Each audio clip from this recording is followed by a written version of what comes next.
हम अम्लों की और क्षारकों की रासायनिक अभिक्रियाएं कर ली थी। तो इसमें हमने 3 अभिक्रियाएं कर ली थी। अम्लों की धातुओं के साथ अभिक्रिया, अम्लों की धातु हाइड्रोजन कार्बोनेट और धातु कार्बोनेट के साथ अभिक्रिया, और जो तीसरा प्रकार था वह था अम्ल और क्षारकों की परस्पर अभिक्रिया। उसके बाद आता है अम्लों की धातु ऑक्साइडों के साथ अभिक्रिया।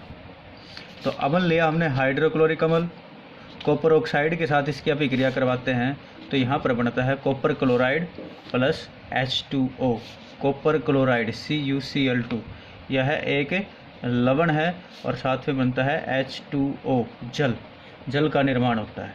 तो इसमें देखा हमने अम्लों के साथ धातु ऑक्साइड अभिक्रिया करके लवण और जल का निर्माण करते हैं।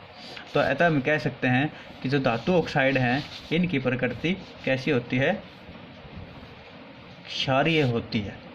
उसके बाद जो अभिक्रिया आती है वह है क्षारकों की अधातु ऑक्साइडों के साथ अभिक्रिया। इसमें हमने लिया मैग्नीशियम हाइड्रोक्साइड, जो एक क्षारक है, कार्बन डाइऑक्साइड के साथ इसकी अभिक्रिया करवाई जाती है तो ये निर्माण करता है मैग्नीशियम कार्बोनेट का प्लस H2O। मैग्नीशियम कार्बोनेट क्या है, एक लवण है, और H2O क्या है, जल है। तो इस अभिक्रिया में देखा हमने जो क्षारक हैं अधातु ऑक्साइडों के साथ अभिक्रिया करके लवण और जल बनाते हैं। अतः जो अधातु ऑक्साइड हैं इनकी प्रकृति कैसी होगी, अम्लीय है, क्योंकि क्षारकों के साथ सिर्फ अम्ल ही अभिक्रिया करके लवण और जल का निर्माण करते हैं। तो दोनों अभिक्रिया में देखा हमने धातु ऑक्साइडों की प्रकृति क्षारकीय है, क्योंकि यह अम्लों के साथ अभिक्रिया करके लवण और जल का निर्माण करते हैं, जबकि अधातु ऑक्साइडों की प्रकृति अम्लीय है, क्योंकि यह क्षारकों के साथ अभिक्रिया करके लवण और जल का निर्माण करते हैं। उसके बाद जल में अम्ल और क्षारक। पहले लेते हम जल में अम्ल। तो जल में अम्ल आयनीकृत होकर आयनों में टूट जाने के बाद हाइड्रोजन H पॉजिटिव आयन या हाइड्रोजन आयन इसको बोलेंगे, इसका निर्माण करते हैं, या फिर H3O पॉजिटिव जिसे कहेंगे हम हाइड्रोनियम आयन। H पॉजिटिव ये बोला जाएगा हाइड्रोजन आयन, और H3O पॉजिटिव ये बोला जाएगा हाइड्रोनियम आयन। तो अम्ल जल में हाइड्रोजन आयन या हाइड्रोनियम आयन का निर्माण करते हैं। उदाहरण लेते हैं हम HCl plus H2O। HCl hydrochloric अम्ल जल में आयनीकृत होकर देगा H positive aqueous plus Cl negative aqueous. ये एक्वस क्या है, यह जलीय विलयन के अंदर अगर आयन हो तो ब्रैकेट में हम AQ एक्वस लिखते हैं। इसका मतलब ये जलीय विलयन के अंदर ये H positive ion hydrogen ion उपस्थित होंगे और Cl नेगेटिव, तो यहाँ पर ये H पॉजिटिव देता है। इसी प्रकार से H2SO4 सल्फ्यूरिक अम्ल का उदाहरण लेते हैं। यह भी 2H पॉजिटिव हाइड्रोजन आयन का निर्माण करता है प्लस SO4 2 नेगेटिव एक्वस, तो यहाँ पर भी हाइड्रोजन आयन बनते हैं। तो अम्ल जल में हाइड्रोजन आयन का निर्माण करते हैं। यह हाइड्रोजन H पॉजिटिव H2O के साथ मिलकर H3O पॉजिटिव बना लेता है, और H3O पॉजिटिव क्या था, हाइड्रोनियम आयन था। तो इस प्रकार से हाइड्रोजन H2O के साथ मिलकर H3O पॉजिटिव बना लेता है, जो होगा हाइड्रोनियम आयन। अब लेते हैं हम क्षारकों को। अब क्षारक क्या करते हैं, क्षारक जल के अंदर OH नेगेटिव आयन देते हैं। OH नेगेटिव आयन को बोलेंगे हम हाइड्रोक्साइड आयन।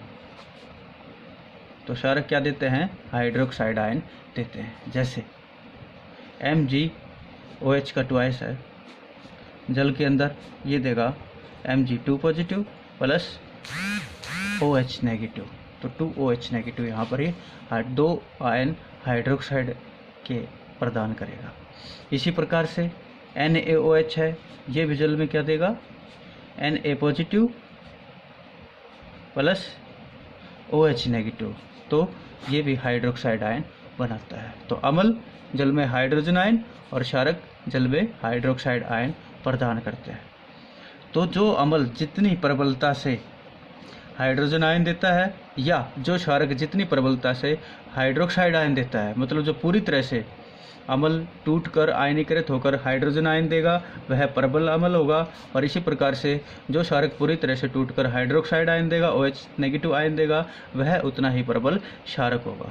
तो अम्लों की और क्षारकों की जो प्रबलता है वह उनके आयनों में टूटने पर निर्भर करता है। तो जितना जल्दी, जितना आसानी से पूरी तरह से आयनों में टूट जाता है वह उतना ही प्रबल अम्ल होगा। और इसी प्रकार से जो क्षारक आसानी से टूटकर, पूरी तरह से टूटकर OH नेगेटिव आयन देता है वह उतना ही प्रबल क्षारक होगा। तो देखिए, तो इनको हम दो कैटेगरी में डिवाइड करते हैं, प्रबल और दुर्बल।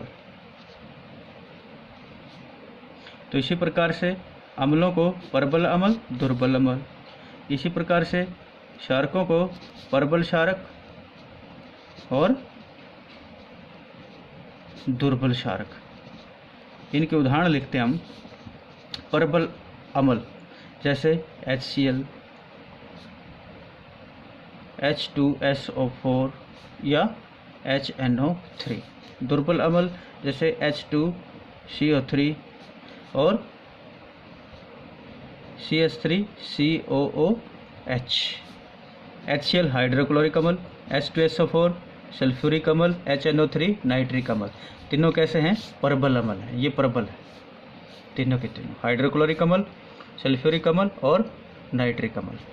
दुर्बल अम्ल H2CO3 कार्बोनिक अम्ल, CH3COH एसिटिक अम्ल। ये कैसे हैं? ये दुर्बल अम्ल है। प्रबल क्षारकों के उदाहरण लेते हैं हम। NaOH प्रबल क्षारक है। MgOH का ट्वाइस प्रबल क्षारक है। इसी प्रकार से दुर्बल क्षारकों का उदाहरण लेते हैं हम। CaOH का ट्वाइस दुर्बल क्षारक है। और इसी प्रकार से NH4OH अमोनियम हाइड्रोक्साइड, ये भी दुर्बल क्षारक है।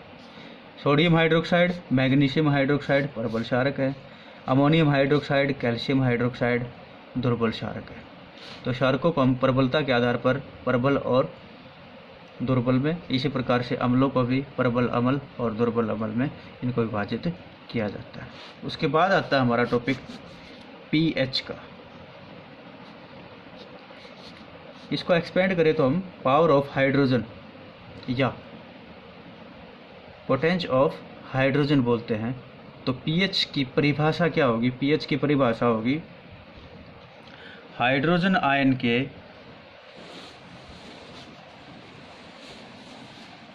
ऋणात्मक लोगरिथम